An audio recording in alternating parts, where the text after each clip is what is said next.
নমস্কার। মোহনপুর অনিতা স্কুলের পক্ষ থেকে সকল ছাত্রছাত্রীকে অভিনন্দন।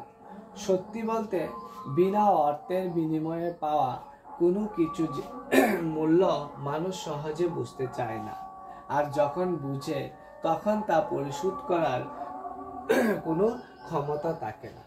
যাই হোক, আমরা কথা না বাড়িয়ে আজকে চলে যাব ক্লাসের মূল বিষয়ের দিকে।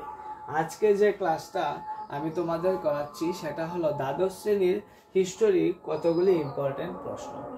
তো যে ইম্পর্টেন্ট প্রশ্নগুলি আমি তোমাদের সামনে তুলে ধরেছি সেগুলি হলো বিজয়নগর সাম্রাজ্যের পতনের 4টি কারণ, মহাভারতের যুগে নারীদের শিক্ষা এবং সমাজে নারীদের স্থান সম্পর্কে লিখো। 3 নম্বর প্রশ্ন হলো সংবিধান সভা কিভাবে ভাষা বিতর্কের সমাধান করতে চেয়েছিল।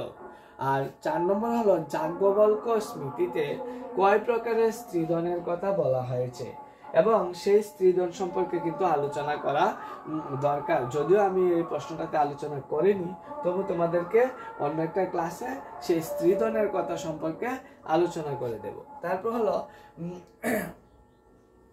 সিন্ধু সভ্যতার নগর পরিকল্পনার বিবরণ দাও। যাই হোক, আমরা তাহলে শুরু করি।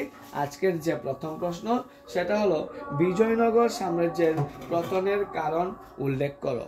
এত বড় বিজয়নগর সাম্রাজ্য কিভাবে পতন হয়েছিল? না, 1336 খ্রিস্টাব্দে কর্ণাটকের তুঙ্গভদ্র নদীর তীরে। ঠিক আছে, কত খ্রিস্টাব্দে?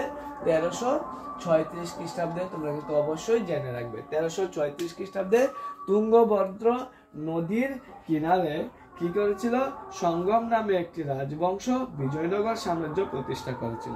তোমাদের প্রশ্ন আসতে পারে কোন রাজবংশ বিজয়নগর সাম্রাজ্য প্রতিষ্ঠা করেছিল? সঙ্গম নামে একটা রাজবংশ বিজয়নগর সাম্রাজ্য প্রতিষ্ঠা করেছিল। ঠিক আছে, সেই বিজয়নগর সাম্রাজ্যের কি হয়েছিল? ক্রমান্বয়ে এখানে আরো 3টি রাজবংশ রাজত্ব করেছিল এবং নানা কারণে এই সাম্রাজ্য দুর্বল হয়ে পড়েছিল একদিন। তারপরে আরো 3টি সাম্রাজ্য এখানে রাজত্ব করেছিল এবং ক্রমান্বয়ে এটা কি হয়েছে? আস্তে আস্তে দুর্বল হয়ে পড়েছে এবং পতনের দিকে এগিয়ে গেছে। সেই পতনের কারণ কি ছিল? সেই পতনের কারণ সম্পর্কে আমি তোমাদের জানাবো।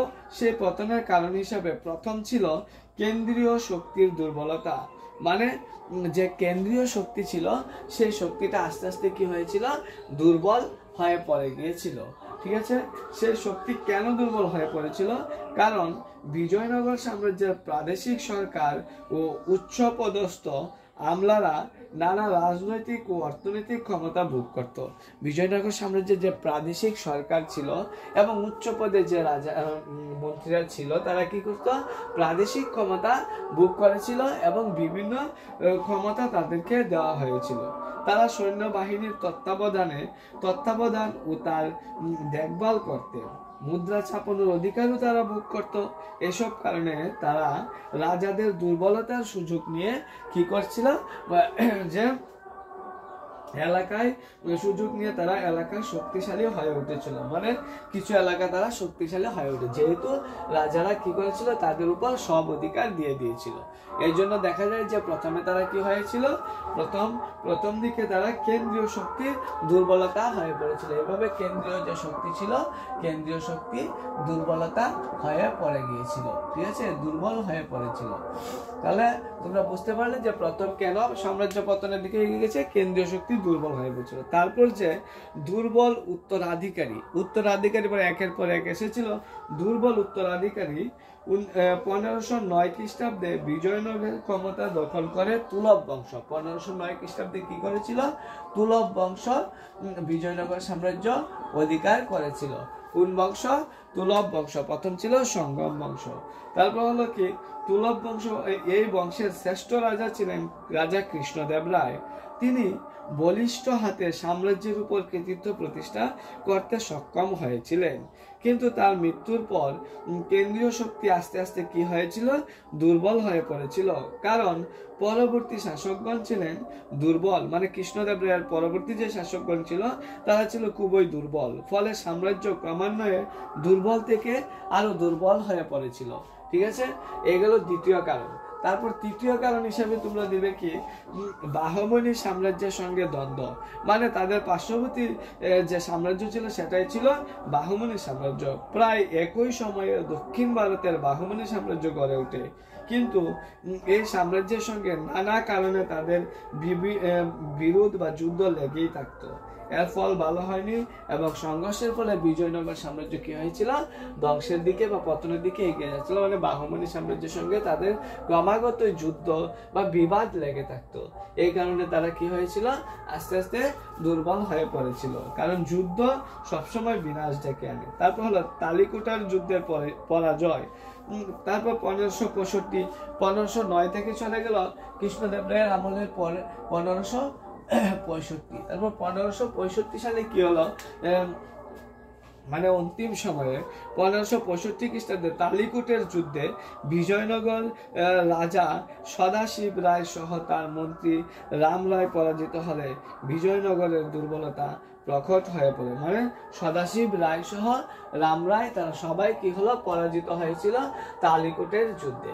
এরপর আস্তে আস্তে সেই সাম্রাজ্য পতনের দিকে এগিয়ে যায়। তোমাদের মার্ক 4 বা 5 থাকবে, এতটুকু দিলেই যথেষ্ট হবে।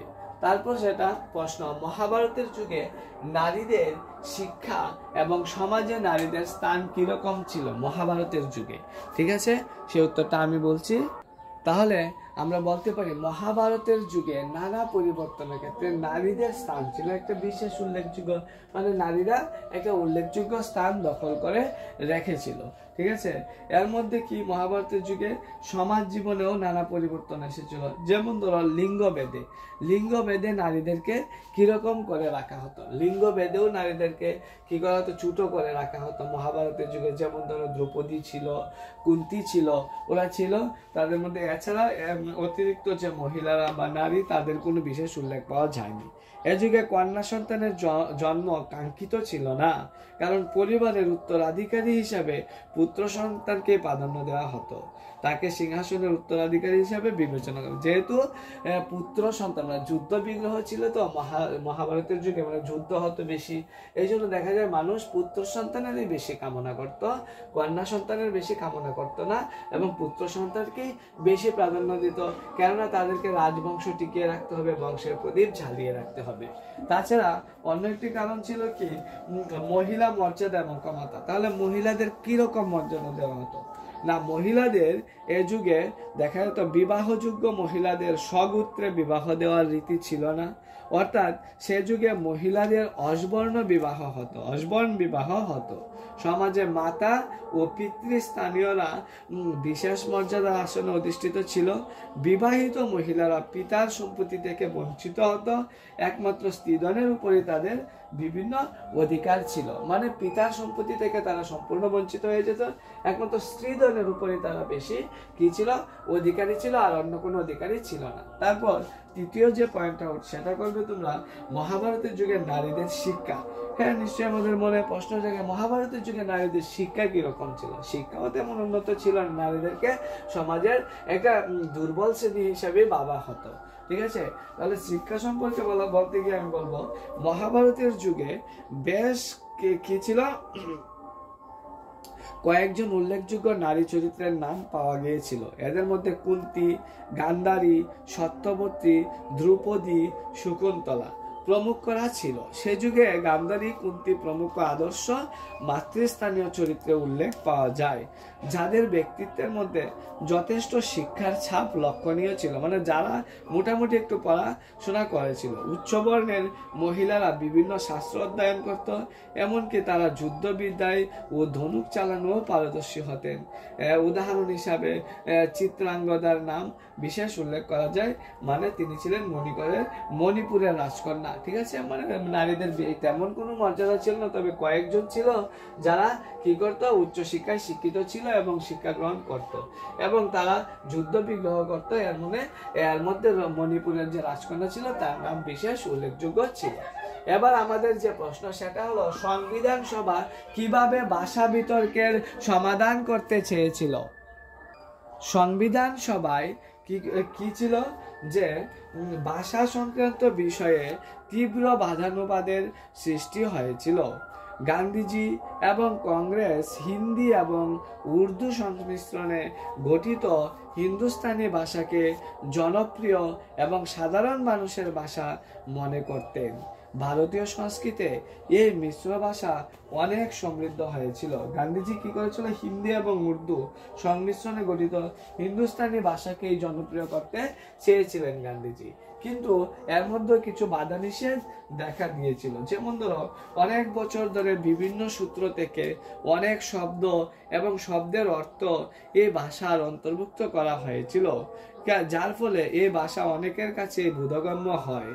গান্ধীজি মনে করতেন এই ভাষা ভারতের বিবিধ সম্প্রদায়ের মধ্যে আদান প্রদানের আদর্শ ভাষা হতে পারে। এই ভাষা হিন্দু, মুসলমান এবং উত্তর থেকে দক্ষিণের লোকেরা ঐক্যবদ্ধ করতে পারবে। মানে গান্ধীজি হিন্দি ভাষাটাকেই প্রাধান্য দিতে চেয়েছিল এবং গান্ধীজি ভেবেছিল যে হিন্দি ভাষাটাই কি হবে, রাষ্ট্রীয় ভাষা, এবং হিন্দি ভাষায় মানুষ আদান প্রদান করতে সহজ হবে। তারপর দেখা গেল যে কিন্তু ঊনবিংশ শতাব্দীর শেষের দিকে হিন্দুস্তানি ভাষার চরিত্র পাল্টে যেতে শুরু করে। আস্তে আস্তে যে হিন্দুস্তানি ভাষা ছিল সেটা চরিত্র পাল্টে যেতে শুরু করেছিল। সাম্প্রদায়িক দ্বন্দ্ব বাড়ার সঙ্গে ফারসি এবং আরবি সমস্ত শব্দ সরিয়ে হিন্দি সংস্কৃতায়ন করা হয়। অন্যদিকে উর্দু ফারসিকরণ হতে থাকে। এভাবে দেখা যায় যে ধর্মীয় পরিচয়ের রাজনীতির সঙ্গে এটা একটা যুক্ত হয়ে পড়েছিল। তারপর সংবিধান সভার ভাষা কমিটি একটি প্রতিবেদন পেশ করে হিন্দির পক্ষে এবং বিপক্ষে কারা রয়েছেন সেই সংক্রান্ত এই তথ্য পেশ করে এবং আপোষ সূত্র বের করেন। যেহেতু একটা বিরোধ দেখাই দিয়েছিল, এই জন্য কি করেছিল, একটা আপিল পেশ করে যারা হিন্দির পক্ষে আছেন তাদেরকে ভোট নির্বাচন করতে চেয়েছেন, যারা হিন্দির বিপক্ষে আছেন তাদেরকে ভোট নির্বাচন করতে চেয়েছেন। এর ফলে দেখা গেল ভাষা কমিটি সিদ্ধান্ত নেয় যে দেবনগরী যে ভাষাটা আছে, দেবনগরী হরফে হিন্দি সরকারি ভাষা হবে এবং প্রথম 15 বছর পর্যন্ত সমস্ত সরকারি কাজ ইংরেজি ভাষা ব্যবহৃত হবে। প্রত্যেক প্রদেশ তাদের নিজেদের অঞ্চলের যে কোনো একটি আঞ্চলিক ভাষা সরকারি কাজে বেছে নিতে পারবে। এভাবে হিন্দিকে রাষ্ট্রীয় ভাষা ঘোষণা না করে সরকারি ভাষা হিসেবে বেছে নিয়ে সদস্যদের আবেগে শান্ত করতে লাগলো। দেখা গেল যে 15 বছর অব্দি চালানো হবে এবং সেই ভাষাকে রাষ্ট্রীয় ভাষা প্রাধান্য না দিয়ে সরকারি ভাষা অব্দি কি করা হয়েছে, প্রাধান্য দেওয়া হয়েছে। সরকারি ভাষা হিসাবে প্রাধান্য দিয়ে কি 15 বছর পর্যন্ত দেখার। কিন্তু মাদ্রাজের সদস্যা শ্রীমতী দুর্গাবাই বিরোধিতা করে বলেন দক্ষিণেরা মানুষরা হিন্দি ভাষাকে বেছে নেওয়ার বিরুদ্ধে সরব রয়েছেন। তিনি বলেন হিন্দির জন্য এই প্রচার আঞ্চলিক ভাষাগুলির মূল বিনষ্ট করে। তিনি বলেন মহাত্মা গান্ধীর ডাকে সাড়া দিয়েই হিন্দির প্রচারকে তিনি দক্ষিণে নিয়ে যান এবং হিন্দির বিরুদ্ধে গড়ে ওঠা আন্দোলন প্রতিরোধ করেন। তিনি এখানে হিন্দি ভাষার পঠন পাঠন পরিচালনা করেছিলেন। কে হলো? মাদ্রাজের সদস্য শ্রীমতী দুর্গাবাই। তারপর তিনি বলেন আমরা হিন্দুস্তানিকে মানুষের ভাষা হিসেবে গ্রহণ করেছিলাম, কিন্তু ভাষার চরিত্র ধীরে ধীরে পাল্টে গেছে। তিনি আশঙ্কায় ব্যক্ত করে বলেন হিন্দুস্তানি ভাষার ব্যাপক এবং সমন্বিত চরিত্রকে দুর্বল করার যে কোনো পদক্ষেপ বিভিন্ন ভাষাভাষীর লোকের মধ্যে উৎকণ্ঠা বা ভয়ের সৃষ্টি করতে পারে। তারপর মাদ্রাজের রামালিঙ্গম চট্রিয়া সতর্ক করে বলেন ঐক্যবদ্ধ রাষ্ট্রের কোনো কিছুই চাপিয়ে দেওয়া উচিত নয়, সেখানে পারস্পরিক সমন্বয় থাকা দরকার। বলপূর্বক কোনো পদক্ষেপ হিন্দি ভাষার জন্য মঙ্গলজনক হবে না।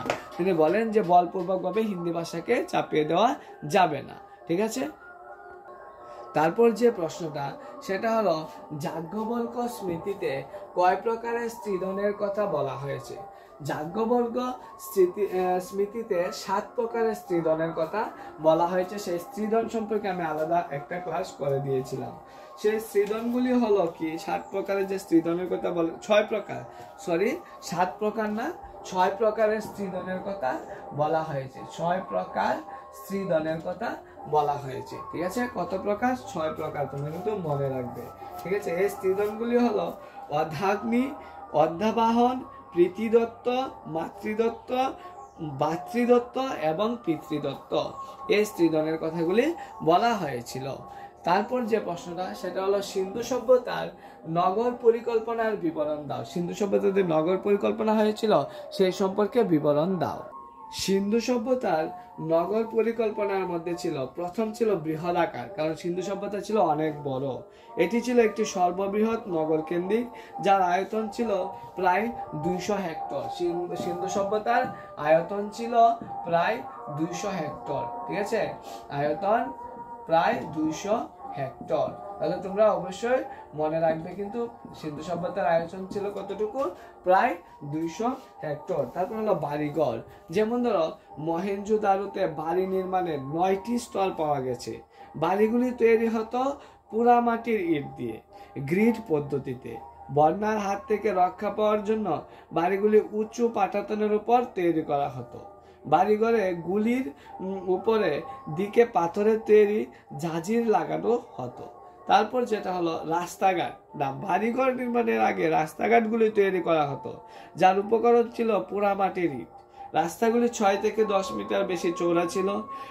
প্রধান সড়কগুলি উত্তর দক্ষিণ বা পূর্ব পশ্চিমের সমান সমান্তরালভাবে বিস্তৃত ছিল। রাস্তার দুই ধারে নর্মদার ব্যবস্থা ছিল, ছোট নর্দমার ব্যবস্থা ছিল, ছোট ছোট গলিগুলি প্রধান রাস্তায় উন্মুক্ত ছিল। তারপর হলো জল নিষ্কাশনী ব্যবস্থা। হ্যাঁ, প্রত্যেক বাড়িতে একটি করে কূপ ছিল। বাড়ির নোংরা জল পোড়ামাটি নল দিয়ে শোষণ করে কূপের মধ্যে দিয়ে প্রধান নর্দমায় প্রবেশ করত। তারপর হলো স্নানাগার। স্নানাগার সম্পর্কে আলাদা একটা ক্লাস করেছি। এই দুর্গ এলাকায় 180 থেকে 108 বর্গমিটার আয়তন বিশিষ্ট একটা কি ছিল, মাঝখানে একটা স্নানাগার আবিষ্কৃত হয়েছিল। এর মাঝখান দিয়েছিল 39x23x8 মানে 39x23 ঘনফুটের পুকুর। এর চারিদিকে 3 মিটার পুরো বিটুমিনের প্রলেপ দেওয়া জল নিরোধকের ব্যবস্থা ছিল। তারপর ছিল শস্য ভাণ্ডার। এখানে 45.71 × 15.23 বর্গমিটার আয়তন বিশিষ্ট একটি বড় শস্য ভাণ্ডার আবিষ্কৃত হয়েছে। পণ্ডিতগণ স্বীকার করেছেন খ্রিস্টপূর্ব 5 শতকের আগে এত বড় শস্য ভাণ্ডার পৃথিবীতে আর ছিল না। ঐতিহাসিক এল ভাসাম একে রাষ্ট্রীয় ব্যাংকের সঙ্গেও তুলনা করেছিলেন। এই ছিল তোমাদের 5টা প্রশ্ন। সিন্ধু সভ্যতার নগর পরিকল্পনা ছিল লাস্ট প্রশ্ন। ক্লাসটা কেমন লাগলো তা জানি অবশ্যই কমেন্ট করবে। সবাই ভালো থাকবে।